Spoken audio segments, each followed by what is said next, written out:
Assalamu alaikum, dear students. Welcome to the fourth lecture of this series, which are mainly concerned with the concept of vectors. Dear students, हम previously 3 lectures discuss कर चुके हैं और हमारा previous lecture जो था वो था on the basis of addition of vectors. तो मैं जस्ट आपको एक ओवरव्यू देके जा रहा हूं। हमने प्रीवियस क्लासेस में क्या डिस्कस किया था।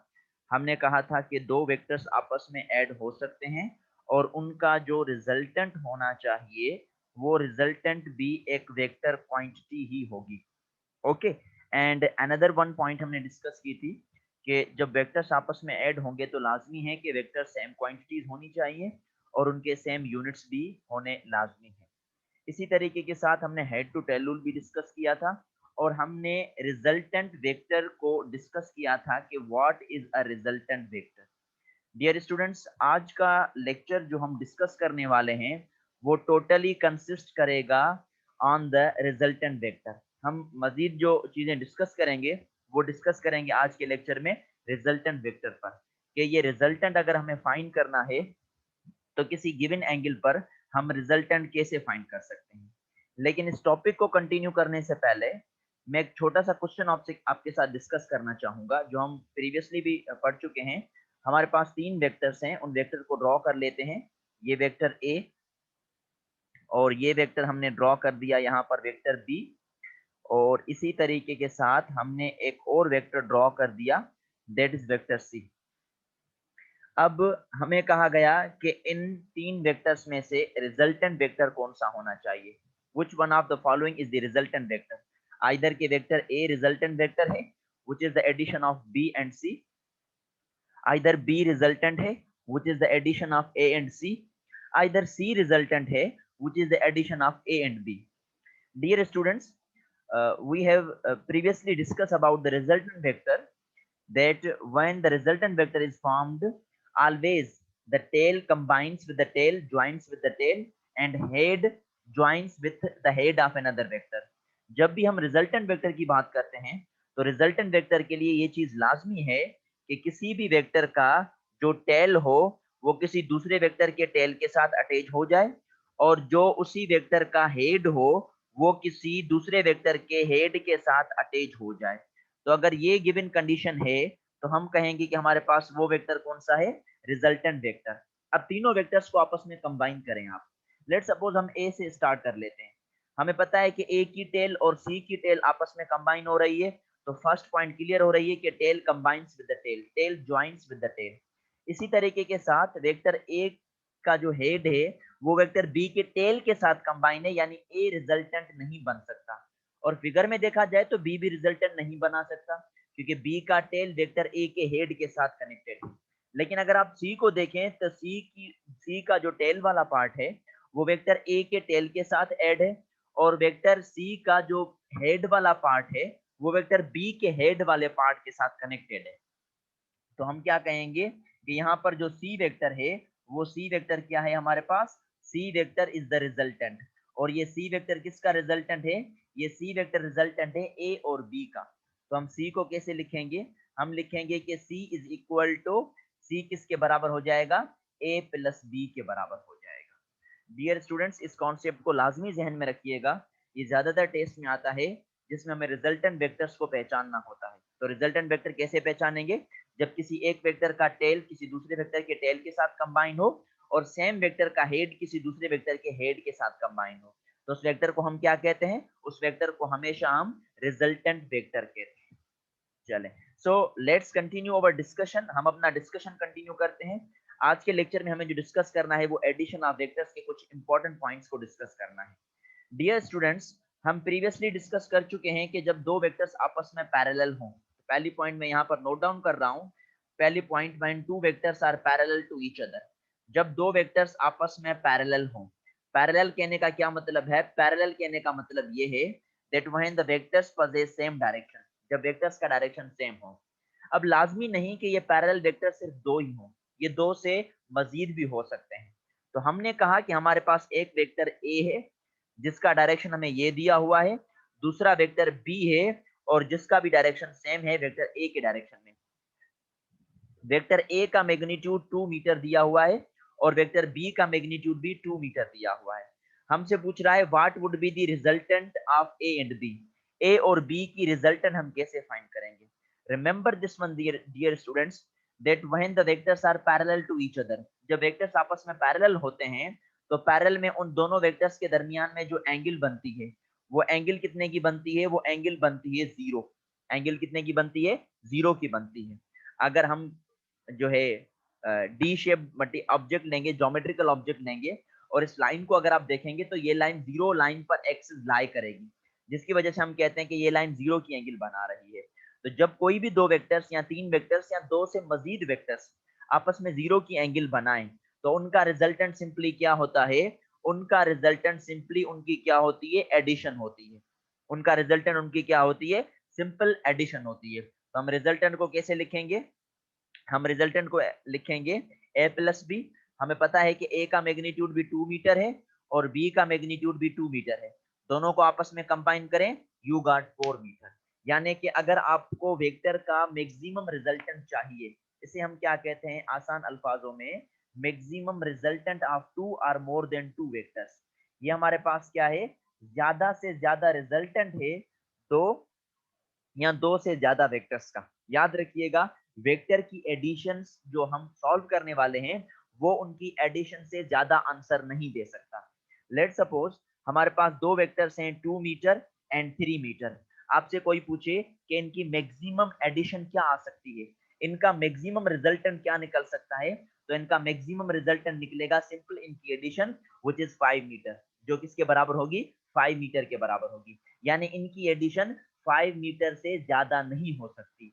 हाँ, 5 मीटर से कम हो सकती है लेकिन 5 मीटर से ज्यादा नहीं हो सकती। होप सो कि आपको ये फर्स्ट पॉइंट समझ में आ गई होगी कि अगर दो वेक्टर्स आपस में पैरेलल हो तो उनके रिजल्टेंट को हम कैसे फाइंड कर सकते हैं और उनके रिजल्टेंट को हम क्या कहेंगे। रिजल्टेंट को सिंपली एडिशन के हिसाब से फाइंड करते हैं और उनके रिजल्टेंट को हम मैक्सिमम रिजल्टेंट ऑफ वेक्टर्स का नाम दे देते हैं। सेम इसी तरीके के साथ सेकंड पॉइंट डिस्कस कर रहे हैं। हमें कहा गया कि if the vectors are anti parallel to each other, अगर वेक्टर्स आपस में क्या हो जाएं? एंटी पैरेलल हो जाएं। अब एंटी पैरेलल का क्या मतलब है? जैसे हमने कहा था पैरेलल में दैट कंटेन सेम डायरेक्शन, जिनका डायरेक्शन सेम हो जाए। तो कहीं पर भी अगर वर्ड एंटी यूज हो रहा है तो एंटी का क्या मतलब है? Opposite in direction. यानी कि दो वेक्टर्स का जो डायरेक्शन होना चाहिए वो क्या होना चाहिए? अपोजिट। तो अगर दो वेक्टर्स आपस में अपोजिट इन डायरेक्शन है, दो वेक्टर्स आपस में अपोजिट इन डायरेक्शन है, लेट सपोज हमारे पास ये वेक्टर ए है जिसका मैग्नीट्यूड 2 मीटर दिया हुआ है, उसका डायरेक्शन भी मैंने एरो से शो कर दिया। इसी तरीके के साथ वेक्टर बी है जिसका डायरेक्शन हमने रिवर्स कर दिया लेकिन उसका मैग्नीट्यूड हमने सेम रखा विच इज ऑफ 2 मीटर, जो अगेन किसके बराबर है? 2 मीटर के बराबर है। इसी तरीके के साथ अगर हमें एंटी पैरेलल की कंडीशन दी जाए, हमें किसकी कंडीशन दी जाए?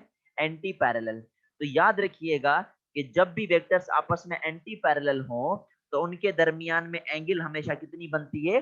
180 की। यानी थीटा की वैल्यू क्या होती है यहाँ पर?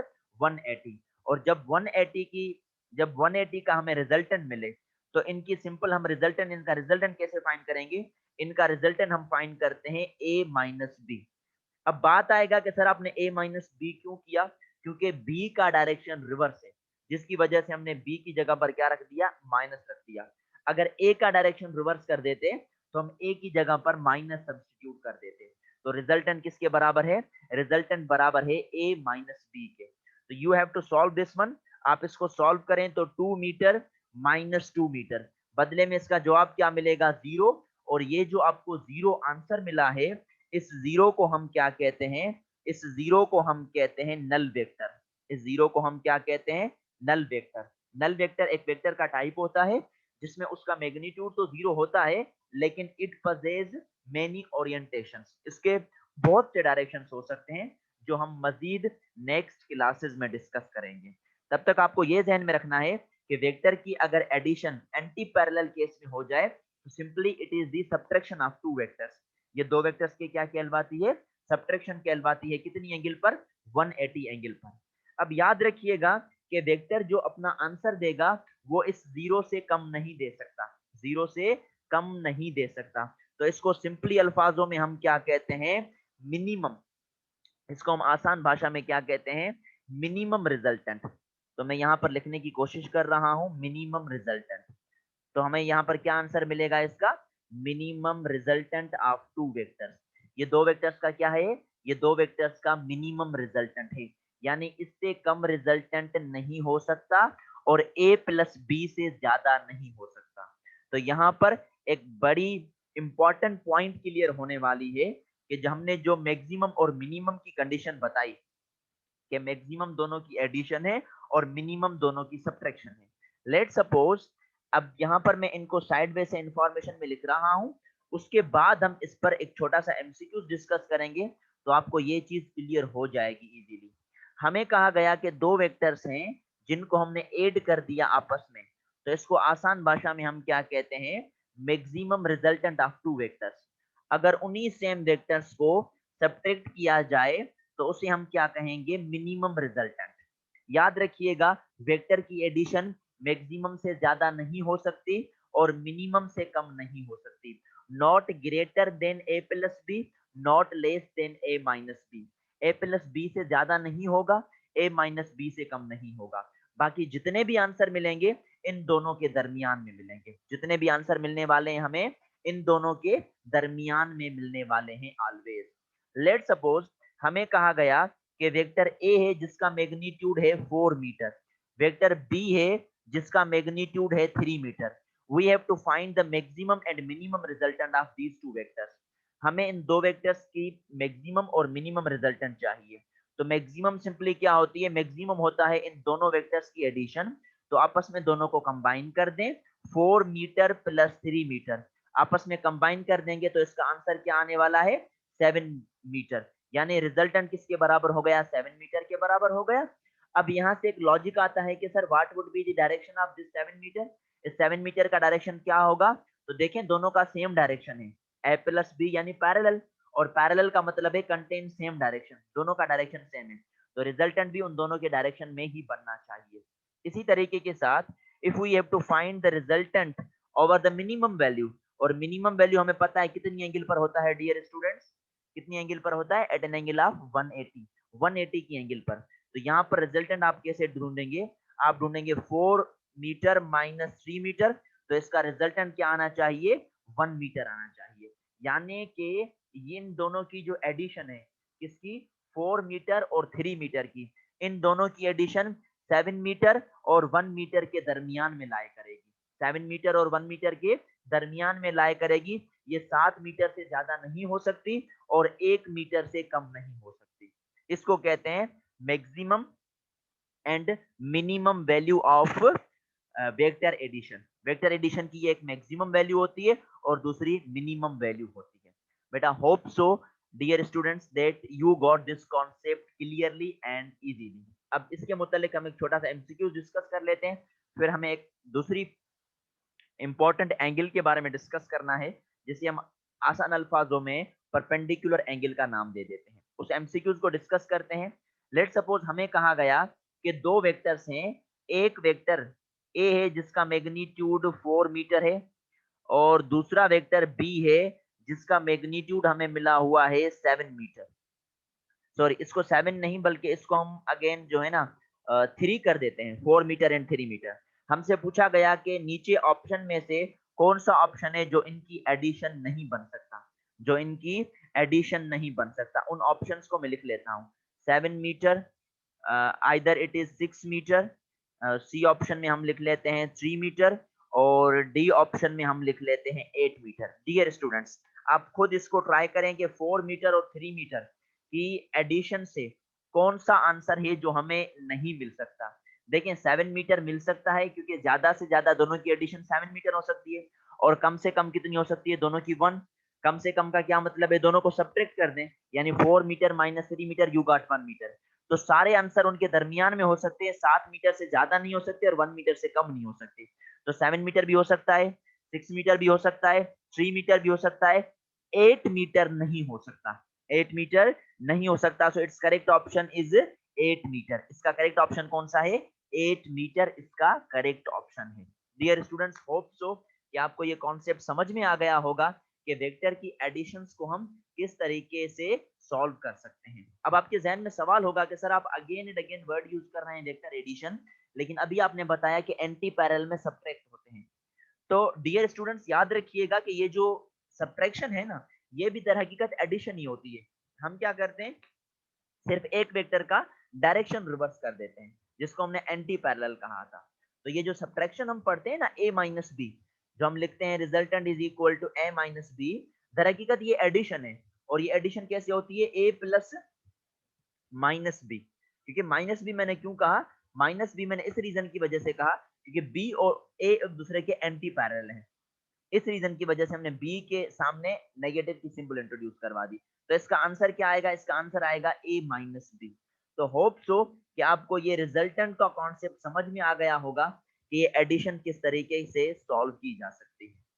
उसके बाद हम एक और पर्टिकुलर एंगल के बारे में डिस्कस कर रहे हैं, और वो ये है कि जब दो वेक्टर्स आपस में परपेंडिकुलर हों।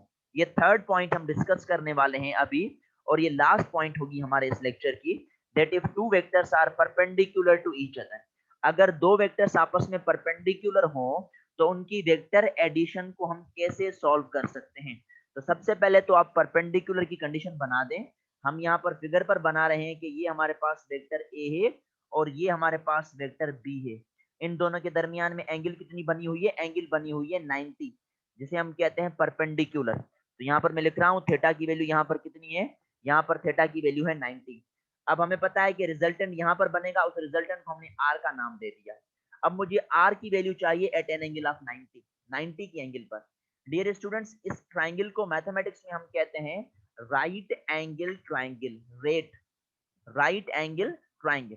आसान भाषा में जैसे रेट चूहे को हम कहते हैं, तो रेट आप याद कर लें called right angle triangle. Right angle triangle में हम एक थ्योरम यूज करते हैं, जिस थ्योरम को हम क्या कहते हैं, पाइथागोरस थ्योरम। Pythagoras theorem. और पैथागोरस थ्योरम क्या कहता है कि अगर आपको हाइपोटेन्यूस की वैल्यू चाहिए इस ट्राइंगल में, ट्राइंगल की लार्जेस्ट साइड होती है hypotenuse which is the resultant, तो रिजल्टेंट का स्क्वायर कर दें, यानी hypotenuse square is equal to base square which is a plus perpendicular square which is b square उसका।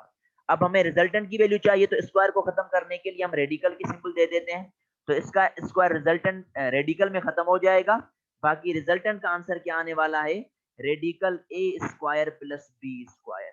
Now what it explains? It explains that when two vectors are perpendicular to each other, then their resultant must be radical of a square plus b square. उनका resultant always क्या होना चाहिए, a radical a square plus b square. अब यहाँ पर हम values को denote कर देते हैं। मैं यहाँ से इस चीज को अरेंज करके मैं आपको वैल्यू दे देता हूँ। लेट सपोज वेक्टर a है 4 मीटर और वेक्टर b है 3 मीटर। डियर व्यूवर्स, वीडियो को पॉज करके आप खुद ट्राई कर सकते हैं इसका रिजल्टेंट, क्योंकि दोनों के दरमियान में 90 की एंगल है। अब वीडियो को पॉज करके खुद इसका रिजल्टेंट फाइंड करें, आपको इसका रिजल्टेंट मिलेगा। लेकिन याद रखिएगा वो रिजल्टेंट इन दोनों की एडिशन से ज्यादा नहीं होना चाहिए और इन दोनों की सब्ट्रैक्शन से कम नहीं होना चाहिए। यानी कि जो रिजल्टेंट होना चाहिए वो not greater than 7 metre, 7 metre से ज्यादा नहीं होना चाहिए, और रिजल्टेंट नॉट, आर नॉट का मतलब है resultant not less than 1 metre, यानी 1 और 7 के दरमियान में इसका आंसर आना चाहिए। तो वीडियो को पॉज करके आप खुद ट्राई कर सकते हैं। 90 के एंगल पर फार्मूला आपके सामने लिखा पड़ा है, radical a square plus b square. Otherwise मैं यहाँ पर ट्राई कर रहा हूँ इसको, देखते हैं इसका क्या आंसर आ रहा है। तो यहाँ से मैं इसको एरेज करके कंटिन्यू कर रहे हैं। ये फार्मूला आपके सामने लिखा पड़ा हो। हमें पता है कि resultant at an angle of 90 क्या होता है, 90 होता है radical a square plus b square. अब रेडिकल a की वैल्यू कितनी दी मैंने, 4 स्क्वायर, तो 4 का स्क्वायर कर दें, और b की वैल्यू मैंने 3 दी तो 3 का स्क्वायर कर दें। इसी सेम मेथड से 4 का स्क्वायर हो जाएगा 16 और 3 का स्क्वायर हो जाएगा 9। अब आप इसको सॉल्व करें तो इसका आंसर क्या आना चाहिए, 16 प्लस 9, तो इसका आंसर आना चाहिए 25, और 25 का रेडिकल क्या होगा, 5। डियर स्टूडेंट्स, जो मैंने प्रीवियसली कॉन्सेप्ट दिया था वो ये चीज कॉन्सेप्ट को प्रूफ कर रही है। अब क्या कह रही है कि इसका रिजल्टेंट 5 मिला, और मैंने आपको प्रीवियसली भी बताया कि resultant not greater than 7 metre, not less than 1 metre, यानी रिजल्टेंट इसका 1 और 7 के दरमियान में आना चाहिए। और हमारे पास आंसर भी क्या आया, इसका 5 मीटर इसका आंसर आया। डियर स्टूडेंट्स, होप सो कि आपको ये समझ में आ गया होगा कि how could we determine the resultant of two vectors at different angles. इंशाल्लाह नेक्स्ट क्लास में हम मजीद डिस्कस करेंगे कुछ मुख्तलिफ एंगल्स पर, और हमें कुछ लॉज को भी प्रूव करना है जो हम नेक्स्ट लेक्चर में कंटिन्यू करेंगे। होप सो कि आपको आज का ये लेक्चर समझ में आ गया होगा, लेकिन फिर भी अगर आपको कोई भी डाउट है तो you may ask in the comment section, आप कमेंट सेक्शन में पूछ सकते हैं। अदरवाइज मेरा पेज है स्टेप अप विद सिबगतुल्लाह, तो वहां पर भी आप कमेंट सेक्शन में क्वेश्चंस पूछ सकते हैं। ओके, अल्लाह हाफिज।